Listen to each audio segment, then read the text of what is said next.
بسم اللہ الرحمن الرحیم۔ محترم ناظرین، کیا آپ کو محسوس ہوتا ہے کہ آپ کی دعائیں آسمان تک نہیں پہنچ پا رہی؟ کیا آپ کی زندگی ایک ایسے مقام پر کھڑی ہے جہاں ہر راستہ بند اور ہر دروازہ مقفل نظر آتا ہے؟ کبھی رزق کی تنگی، کبھی رشتوں کی بندش، کبھی نصیب کی وہ سختی جو انسان کو اندر سے توڑ دیتی ہے۔ اگر آپ بھی اسی کیفیت سے گزر رہے ہیں تو آج کی یہ ویڈیو محض ایک اتفاق نہیں بلکہ اللہ کی طرف سے آپ کے لیے ایک خاص اشارہ ہے، کیونکہ آج میں آپ کو وہ راز بتانے جا رہا ہوں جو کائنات کی سب سے چھوٹی سورہ مگر سب سے عظیم معجزے سورہ کوثر میں چھپا ہے۔ ایک ایسا عمل جو تقدیر کی لکیریں بدلنے کی طاقت رکھتا ہے۔ اگر آپ اپنی پستی کو بلندی میں بدلنا چاہتے ہیں تو اس ویڈیو کو آخر تک ضرور دیکھیے گا۔ ادھوری بات بھی اکثر انسان کو گمراہ کر سکتی ہے، اس لیے اگر ویڈیو سے فائدہ لینا چاہتے ہیں تو اسے مکمل طور پر دیکھنا لازمی ہے، کیونکہ آج بند دروازے کھلنے کا وقت آ گیا ہے۔ سورہ کوثر وہ عظیم سورہ ہے جو اللہ رب العزت نے اپنے محبوب حضرت محمد مصطفیٰ صلی اللہ علیہ وسلم کو اس وقت عطا فرمائی جب کفار مکہ آپ صلی اللہ علیہ وسلم کو نعوذ باللہ ابتر یعنی بے نام و نشان ہونے کا طعنہ دیتے تھے۔ اللہ تعالیٰ نے فرمایا، اے محبوب، ہم نے آپ کو کوثر عطا کر دی۔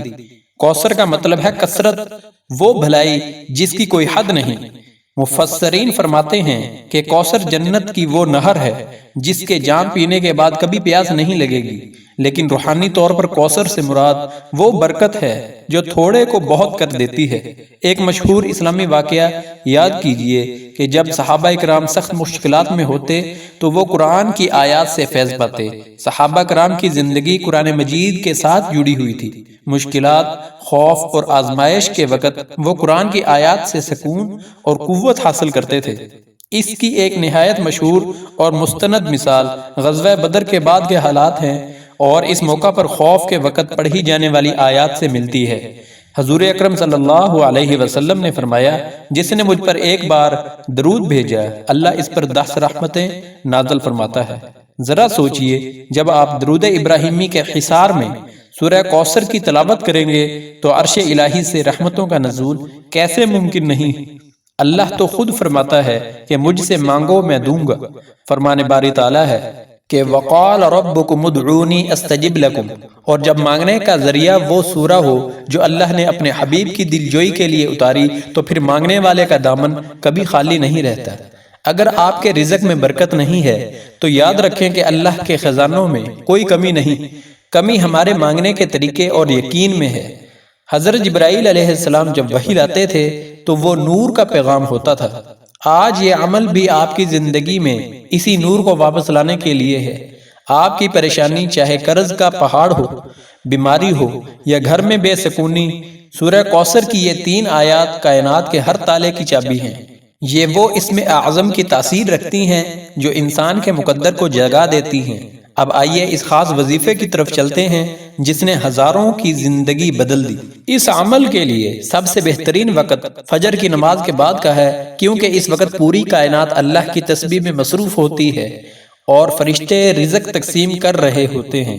آپ نے کرنا یہ ہے کہ نمبر 1 نہایت ادب کے ساتھ قبلہ رخ ہو کر جائے نماز پر بیٹھ جائیں۔ نمبر 2 اپنے دل میں اپنی اس مراد یا پریشانی کا تصور کریں جس کا آپ حل چاہتے ہیں۔ نمبر 3 اب اپنی دائیں ہتھیلی کو اپنی پیشانی یعنی ماتھے پر اس طرح رکھیں کہ پوری پیشانی ڈھک جائے۔ ماتھے پر ہاتھ رکھنا علامت ہے اپنی تقدیر کو اللہ کے سپرد کرنے کی، کیونکہ پیشانی پر ہی نصیب لکھا جاتا ہے۔ نمبر 4 پہلے 3 مرتبہ درود ابراہیمی پڑھیں، کیونکہ اس کی بہت فضیلت احادیث کی کتابوں میں وارد ہوئی ہے۔ انہی احادیث میں سے ایک حدیث ہم آپ کے سامنے بطور دلیل پیش کرتے ہیں کہ جب حضرت کعب بن عجرہ رضی اللہ تعالیٰ عنہ روایت کرتے ہیں کہ ہم نے عرض کیا، یا رسول اللہ صلی اللہ علیہ وسلم، ہم آپ پر سلام بھیجنا تو جانتے ہیں، اب یہ بتائیے کہ ہم آپ پر درود کیسے بھیجیں؟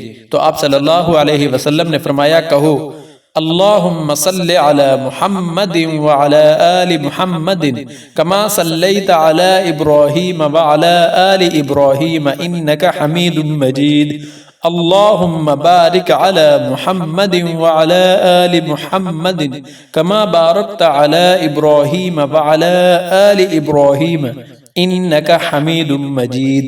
بخاری و مسلم۔ جب آپ 3 مرتبہ درود شریف پڑھ چکیں تو نمبر 5، پھر آپ 11 مرتبہ سورہ کوثر نہایت توجہ سے پڑھیں۔ بسم اللہ الرحمن الرحیم، انا اعطیناک الکوثر فصل لربک وانحر ان شانئک هو الابتر۔ سورہ کوثر پڑھنے کے بعد آخر میں دوبارہ 3 مرتبہ درود ابراہیمی پڑھیں۔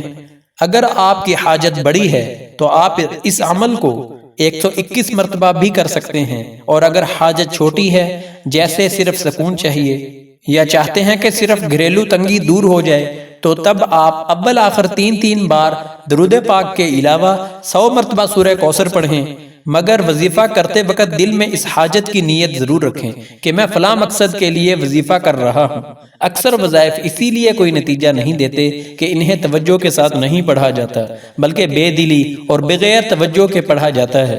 اس لیے کوئی بھی وظیفہ آپ کریں تو اس کے لیے اخلاص اور حضوری قلب ہونا لازم ہے۔ جب آپ یہ تلاوت کر رہے ہوں تو ایسے تصور کریں کہ اللہ کے حکم سے آپ کی پیشانی پر لکھی گئی محرومی خوشحالی میں بدل رہی ہے۔ ناظرین، یہ عمل محض الفاظ نہیں، یہ اللہ سے براہ راست تعلق جوڑنے کا ذریعہ ہے۔ تاریخ گواہ ہے کہ جب بندہ عاجزی سے ماتھا زمین پر رکھتا ہے یا اللہ کے کلام کے ذریعے اس سے رجوع کرتا ہے تو اللہ پہاڑوں جیسی مشکل کو رائی کے برابر کر دیتا ہے۔ حدیث قدسی ہے کہ میں اپنے بندوں کے گمان کے مطابق ہوتا ہوں۔ اگر آپ کا گمان یہ ہے کہ یہ عمل آپ کی زندگی بدل دے تو یقین جانیے اللہ آپ کو مایوس نہیں کرے گا۔ سورہ کوثر کی کثرت آپ کے گھر کے باورچی خانے سے لے کر آپ کے بینک بیلنس اور آپ کے بچوں کے نصیب تک ہر جگہ نظر آئے گی۔ آپ اس عمل کو 1 دن کریں، 3 دن، 7 دن یا 11 دن تک جاری رکھیں۔ اللہ چاہے تو پہلے دن ہی معجزہ دکھا دے، ورنہ 11 دن کے اندر آپ کو اپنی زندگی کے حالات میں ایک واضح مثبت تبدیلی محسوس ہوگی انشاءاللہ۔ یہ عمل ان لوگوں کے لیے ایک تحفہ ہے جو تھک چکے ہیں، جنہیں لگتا ہے ان کی قسمت سو گئی ہے۔ یاد رکھیں، سورج غروب ہونے کے بعد طلوع ضرور ہوتا ہے۔ اگر آپ کو لگتا ہے کہ آپ کی زندگی کی خوشیوں کا سورج غروب ہو چکا ہے تو اللہ کی رحمت سے مایوس مت ہوں، کیونکہ مایوسی بھی کفر ہے۔ بس یقین رکھیں کہ اب وہ سورج طلوع ہونے ہی والا ہے۔ محترم ناظرین، اللہ کی رحمت بہت وسیع ہے۔ آج ہی اس عمل کی نیت کریں اور اپنی زندگی کو ایک نئی ڈائریکشن دیں۔ اگر آپ کے دل میں عمل کرنے کی سچی تڑپ ہے تو کمنٹ سیکشن میں انشاءاللہ ضرور لکھیں، تاکہ ہم سب مل کر ایک دوسرے کی دعاؤں کا سہارا بن سکیں۔ یہ ویڈیو محض معلومات نہیں، ایک صدقہ جاریہ ہے۔ اسے اپنے پیاروں کے ساتھ شیئر کریں۔ کیا خبر آپ کے ایک شیئر سے ہی کسی مایوس دل کو امید مل جائے اور اس کی دعا آپ کی تقدیر بدل دے۔ آئیے اب آخر میں وہی دعا کرتے ہیں جو آپ نے اس بابرکت عمل کرنے کے بعد مانگنی ہے۔ اے اللہ پاک، اپنے پیارے حبیب محمد مصطفیٰ احمد مجتبیٰ صلی اللہ علیہ وآلہ وسلم کے طفیل ہم سب کی مغفرت فرما، ہمارے انفرادی و اجتماعی تمام لغزشیں معاف فرما، ہمارے مال و اولاد میں برکت عطا فرما، ہماری تمام مشکلات اور پریشانیوں کو دور فرما، ہمارے کاروبار، تعلیم اور نیک اعمال میں دن دگنی رات چگنی ترقی اور کامیابی عطا فرما، ہماری تمام جائز حاجات کو پورا فرما۔ اے ہمارے رب، ہمیں اپنی رضا نصیب فرما، اپنی ناراضگی سے ہمیں بچائے رکھ۔ اے اللہ، ہمیں اپنے در کا دیدار نصیب فرما، ہمیں رزق حلال عطا فرما، ہماری تمام معاشی بندشیں دور فرما، ہماری زندگی خوشیوں سے بھر دے، غموں پریشانیوں اور دنیاوی تکالیف سے ہمیں چھٹکارا عطا فرما۔ اے ہمارے مولا، ہمارا خاتمہ ایمان پر فرما، اس ویڈیو کو دیکھنے والے ہر شخص کو دنیا اور آخرت کی بھلائیاں نصیب فرما۔ میرا سنانا اور آپ کا سننا اپنی پاک بارگاہ الہی میں قبول و منظور فرما۔ آمین ثم آمین یا رب العالمین۔ ناظرین، یہ تھا ہمارا آج کا ایمان افروز پیغام۔ اگر ویڈیو اچھی لگی ہو تو اسے لائک کریں، دوستوں میں شیئر کریں اور اس چینل ایمان کا سفر کو ضرور سبسکرائب کریں تاکہ اس طرح کی مفید ویڈیوز آپ تک پہنچتی رہیں۔ اگلی ویڈیو تک کے لیے اجازت دیجیے۔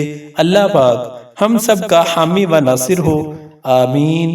والسلام علیکم ورحمۃ اللہ۔